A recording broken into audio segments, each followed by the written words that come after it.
Pada manga One Piece chapter 1001, ketika melihat Luffy berhasil mengoplok Kaido menggunakan teknik Gomu Gomu no Red Rock, Eustass Kid berkomentar yang kurang lebih intinya begini. Haki macam apa itu? Aku tidak percaya pukulan seperti itu benar-benar bisa melukai Kaido. Dari sudut pandang saya, kalimat sederhana yang diucapkan oleh Eustass Kid ini memiliki setidaknya dua arti sekaligus. Pertama, sejak awal Eustass Kid sudah sadar kalau serangan fisik biasa tidak akan mempan terhadap Kaido. Kedua, Eustass Kid masih belum benar-benar mengerti bagaimana cara mengeksploitasi dan menggunakan potensi haki yang dimilikinya. Lalu apa korelasi dua hal tersebut dengan karakter development Eustass Kid di Wano yang sedang dibangun oleh Eiichiro Oda? Nah, jika kita amati, selama pertarungan di atap Dom Onigashima, Eustass Kid terlihat tidak pernah sekalipun menghitamkan bagian tubuhnya ketika melakukan serangan langsung kepada Kaido atau Big Mom. Kid sama sekali tidak melapisi serangannya dengan Bushosoku Haki. Menurut saya itu sangat aneh. Perkataan Kid di manga One Piece chapter 1001 jelas sekali mengindikasikan kalau Eustass Kid paham betul serangan fisik biasa tidak akan mempan terhadap Kaido dan Big Mom. Tapi kenapa dia masih tetap saja menyerang Kaido dan Big Mom menggunakan serangan fisik biasa? Serangan-serangan yang Eustass Kid lancarkan dari awal sampai akhir hanyalah serangan-serangan membabi buta yang hanya mengandalkan kekuatan buah iblis Jiki-Jiki no Mi untuk mengumpulkan dan menggunakan onggokan besi rongsokan sebagai media koplok. Padahal pada manga One Piece chapter 924, Kaido bilang Eustass Kid juga memiliki Houshoku Haki. Jika Houshoku Haki saja Eustass Kid punya, masa iya sih Bushosoku Haki Eustass Kid nggak punya? Itu kan aneh. Makanya dari sini kemudian saya berpikir sepertinya tidak hanya Luffy saja yang sedang belajar sesuatu dalam pertempuran di Onigashima ini. Eustass Kid juga sedang melakukan hal yang sama. Malahan menurut saya, apa yang sedang dan akan Eustass Kid lakukan jauh lebih impresif dibandingkan dengan yang Luffy lakukan. Alasan kenapa Eustass Kid terlihat tidak pernah melapisi serangan-serangannya dengan Bushosoku Haki selama bertarung melawan Kaido dan Big Mom di atap Dom Onigashima, mungkin karena dia memang belum mahir menggunakan haki. Dan alasan kenapa Kid terlihat begitu terkejut dengan teknik Gomu Gomu no Red Rocks-nya Luffy adalah karena dia tidak familiar dengan Flowing Armament Haki atau Ryuo. Eustass Kid juga mungkin masih belum sadar kalau dirinya memiliki Houshoku Haki yang sudah awaken. Kalian tentu masih ingat, pada manga One Piece chapter 924, Kaido bilang sendiri kalau Eustass Kid memiliki Houshoku Haki. Tapi pada saat itu, kita bisa melihat kalau kondisi Eustass Kid sudah babak belur. Itu artinya, saat bertarung melawan Kaido dulu, Eustass Kid pernah paling tidak sekali menggunakan Houshoku Hakinya di saat-saat terakhir. Dugaan saya, itu adalah pertama kalinya dia menggunakan Houshoku Haki. Momen dimana saat Eustass Kid nyaris mati di tangan Kaido karena terus menolak untuk menjadi anak buahnya, membuat Houshoku Haki di dalam tubuh Kid awaken. Sehingga tanpa sadar, di momen-momen terakhirnya melawan Kaido, Eustass Kid sudah meng-unlock Houshoku Hakinya.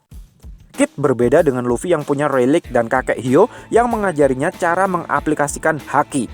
Eustass Kid tidak punya guru. Semua yang dia miliki sampai sejauh ini dia pelajari secara otodidak melalui pertarungan-pertarungan yang sudah dia alami. Hal serupa saya rasa juga sedang Kid alami di Wano. Reaksi heranya ketika melihat Gomu Gomu no Red Rocks-nya Luffy saya rasa adalah materi pertama yang sedang dipelajari oleh Kid.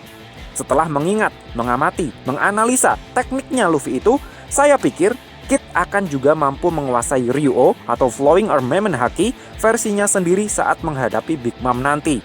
Tapi itu saja masih belum cukup untuk bisa mengalahkan Big Mom. Kid butuh power yang lebih kuat lagi. Kid harus menggunakan Houshoku Haki yang dimilikinya. Masalahnya, Eustass Kid tidak sempat melihat Luffy ketika mengaplikasikan Houshoku Hakinya di chapter 1010 karena dia sudah keburu turun gunung bersama Killer untuk mengejar Big Mom. Lalu, bagaimana dia akan mempelajarinya? Nah, itulah fungsinya Trafalgar Law ada di samping Eustass Kid. Berbeda dengan Roronoa Zoro yang sudah pingsan, Trafalgar Law masih sadar sepenuhnya ketika Luffy menghajar Kaido di manga One Piece chapter 1010. Sehingga meski dia tidak paham seutuhnya, tetapi sedikit banyak dia bisa bercerita tentang apa yang dilihatnya itu kepada Kid.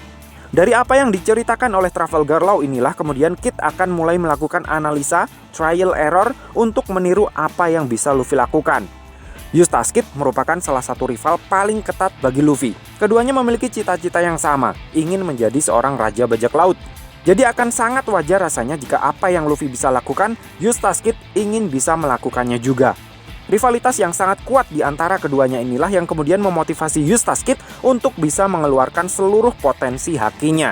Mungkin di waktu yang bersamaan, Big Mom akan menggunakan pukulan Hoshoku hakinya untuk melumpuhkan Trafalgar Law.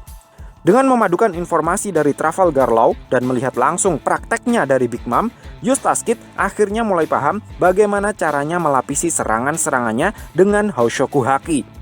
Pertempuran antara dua pengguna Hoshoku Haki level tinggi pun pada akhirnya akan terjadi antara Eustace Kid versus Big Mom. Jadi menurut saya, pada akhirnya nanti kekalahan Big Mom akan ditentukan dalam pertarungan one-on-one melawan Eustace Kid. Mungkin beberapa di antara kalian ada yang tidak setuju kalau Big Mom dikalahkan oleh Eustace Kid.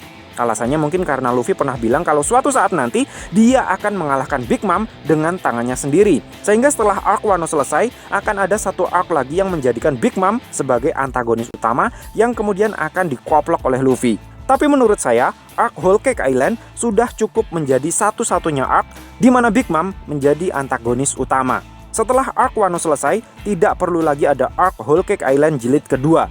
Cukuplah Big Mom kalah sebagai second antagonis di arc Wano ini. Jadi saya pikir Yonko Saga akan berakhir setelah pertempuran Wano selesai. Kemudian fokus cerita akan beralih ke masalah yang lebih besar lagi yang melibatkan pemerintah dunia sebagai antagonis utamanya. Terlebih lagi, dalam pertempuran Wano ini, Luffy sudah dianggap sebagai kartu as utama dalam pertempuran. Sehingga meskipun Big Mom kalah di tangan Eustace Kid, Luffy tetap akan mendapatkan kredit karena dia dianggap sebagai pusat badai dalam pertempuran Wano. So, piye menurut mecah? Terima kasih sudah mampir ke channel kami. Jangan lupa like, share, dan subscribe jika menurut kalian video-video kami cukup menarik untuk ditonton. Sampai ketemu lagi dalam video kami yang berikutnya, and matur nuwun.